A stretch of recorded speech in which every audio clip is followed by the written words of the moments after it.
그런 것들이 모두 다 종합적으로 반영이 될 것이기 때문에 꼭 유리하다라고 생각하는 건 좀 위험할 수도 있지 않을까 싶습니다. 통합사회 통합과는 여전히 그러면 여전히 어려운 거예요. 그래서 쉬워졌다라고 단정지어서 보면 안 된다.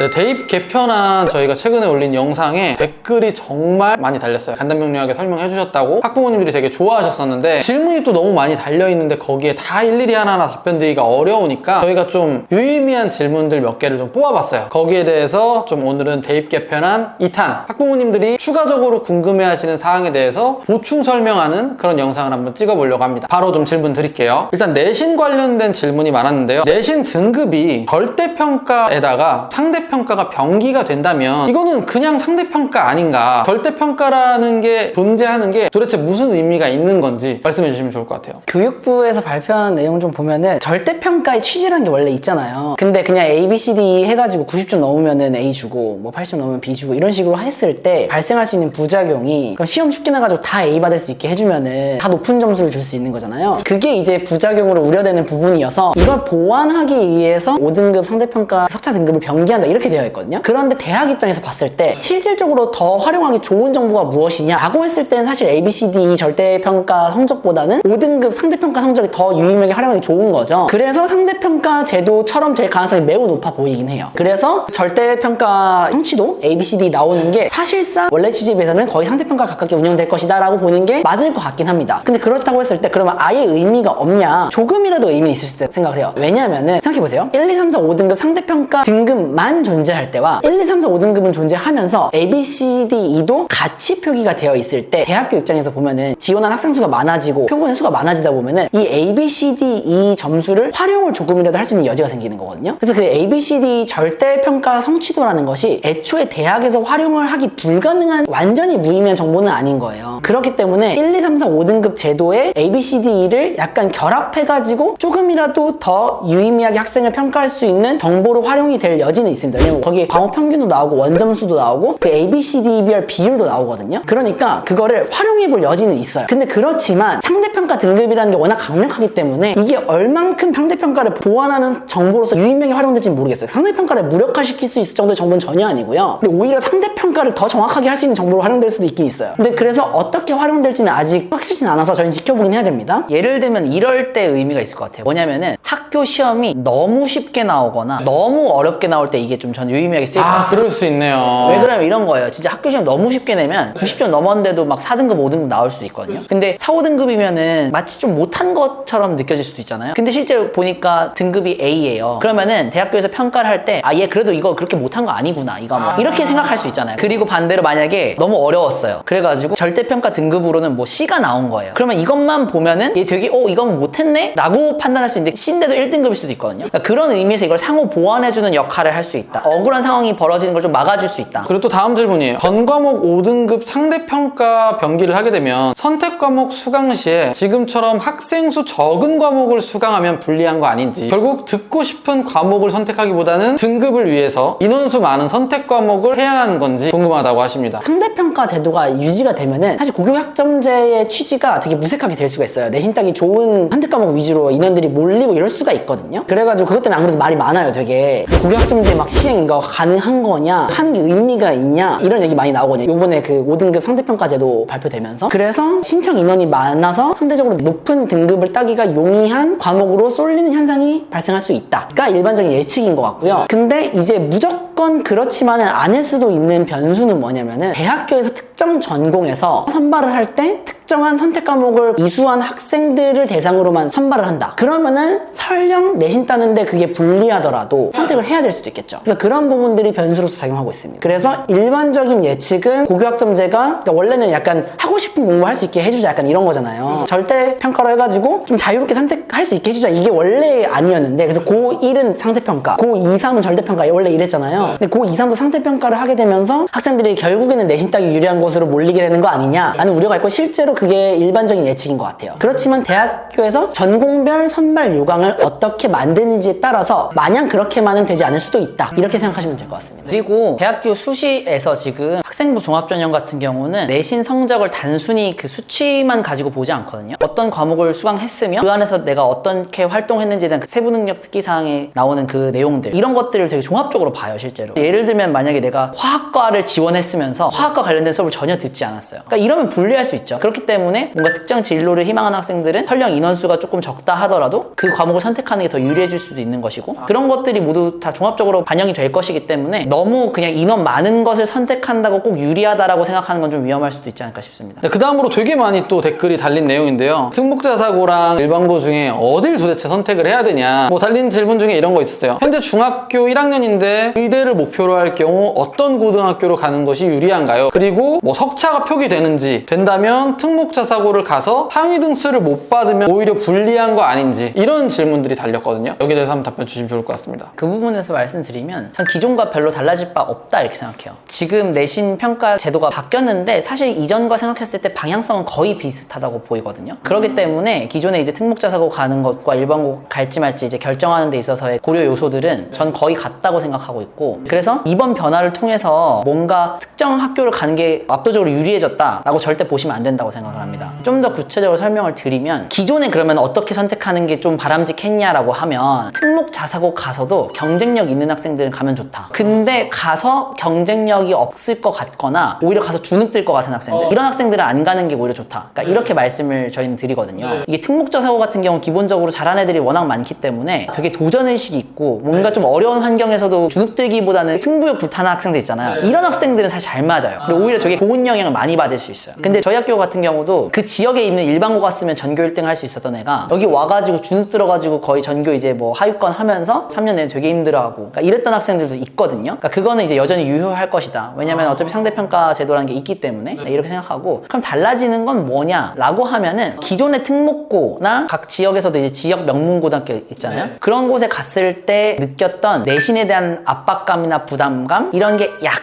완화될 수는 있다 이렇게 생각해요. 왜냐면 이게 9등급 제도에서 5등급 제도로 바뀌잖아요. 그리고 지난 영상에서 설명드렸듯이 기존에 이제 1, 2등급 정도까지 됐던 학생들이 똑같이 1등급을 받게 되고, 그 다음에 기존에 2등급 극 후반대에서 4등급 중후반대 정도까지 학생들이 똑같이 2등급으로 평가를 받게 돼요. 그러니까 학생들 입장에서는 상대적으로 1등급, 2등급 받기가 훨씬 수월해진 감은 있어요. 하지만 그렇다고 2등급도 34%이기 때문에 상위, 이게 마냥 쉬운 게 아니에요. 특히 자사고, 특목고 이런 곳에서. 그렇기 때문에 이걸 절대 만만하게 봐서는 안 되고, 단 자사고 특목고에서도 상위 34% 안에 들 수 있는 학생들이 1등급 받는 것 때문에 힘들었던 게 조금 더 여유가 생기는 거죠. 그리고 4등급 받던 학생도 2등급으로 퉁쳐질 수 있으니까 거기서 조금 더 이제 부담을 덜 느끼게 되는 것이 있을 수 있으나, 이것도 마냥 절대 쉬운 게 아니기 때문에 기존에 있던 경쟁은 그대로 유지될 것이기 때문에 그거를 마냥 편해진다, 특목고 자사고 간 게 유리해졌다, 이렇게는 절대 생각하시면 안 될 거라고 생각합니다. 요약하면은 특목자사고 갔을 때 상위권 학생들의 내신 불리함이 약간 덜어졌다. 그래서 아이의 성향을 가지고 판단하는 게 가장 유의미하지, 제도적으로 조금 더 유리하냐 불리하냐 이거 가지고 따지는 거는 크게 의미 있진 않다.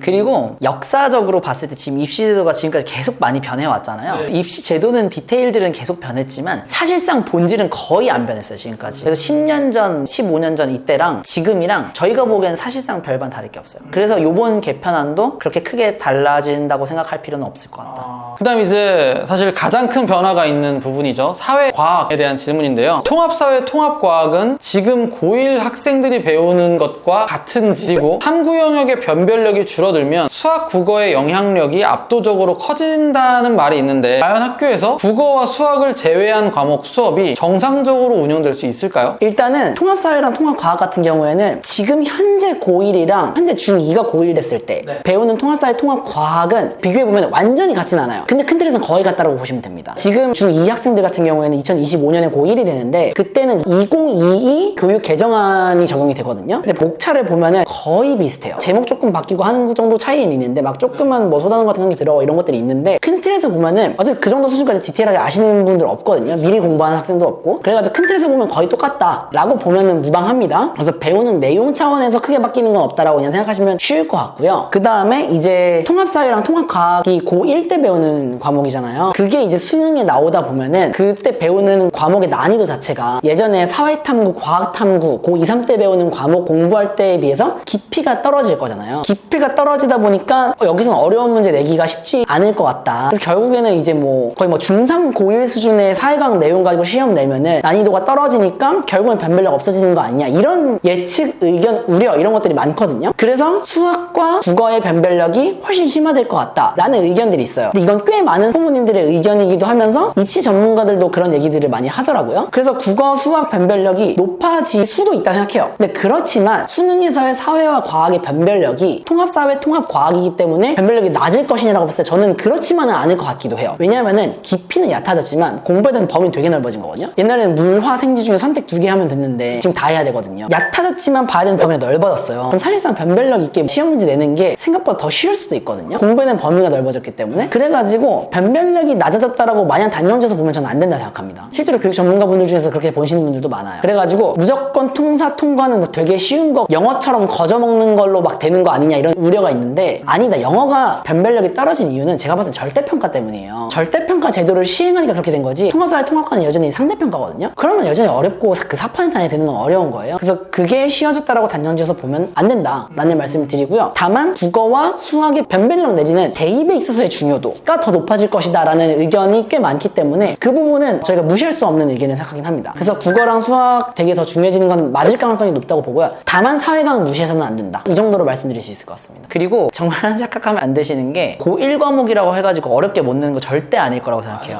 아니에요. 변별력 갖추려면은 충분히 어렵게 낼 수 있는 방법 많기 때문에 절대로 그걸 가볍게 생각하시면 안 될 것 같습니다. 근데 수능 예시 문제가 아직 발표가 안 됐거든요. 그게 발표가 되면 그걸 보면은 훨씬 더 가늠을 잘 할 수 있을 거예요. 그래서 지금 너무 막 그거 가지고 어떨지 막 예측하면서 머리 싸매고 고민하기보다는 그거 나오면 그때 가서 다시 보는 게 나을 것 같습니다. 아직 중2잖아요. 미적분 2랑 기하를 만약에 수능에서 빼게 되면 대학교에서 이과 교육이 붕괴되지 않을까, 어떻게 생각하세요, 원 대표님? 일단 저는 절대 그렇게 될 일 없다고 생각해요. 왜 그러냐면 대학교 뭐 공학수학이라든가 이런 거 배우는데 미적분 이런 거 필요한 거 맞거든요. 근데 거기서 필요로 하는 수준을 대학교 가서 공부할 시간이 충분히 있어요. 사실 뭐 미적분 공부하는데 고등학생들이 시간 진짜 많이 쓰는 이유는 수능이 너무 어렵게 나서 킬러 문제 풀어서 맞춰야 되고 이러니까 사실 공부하는데 시간이 너무 오래 걸리는 거지, 거기서 이제 대학 수학 배우는데 필요한 핵심 개념들이랑 적용 문제들 몇 개 풀어보는 거, 이 정도는 생각보다 되게 빨리 할 수 있는 수준이거든요. 그렇기 때문에 실제로 공학 하는 데 있어서 고등학교 때 미적 안 했다고 해서 저는 그게 크게 걸리도 되지 않을 거라고 생각하고, 거기에 맞춰서 대학교에서도 실제로 뭐 교양 수업이라던가 공학을 위한 뭐 공학 수학 뭐 이런 식으로 해서 그런 사전 커리큘럼들이 다 개설이 돼 있어요. 그렇기 때문에 그런 거 이수하고 공부하게 되면 충분히 문제 없을 거기 때문에 그건 걱정 전혀 안 하셔도 되지 않을까 싶습니다.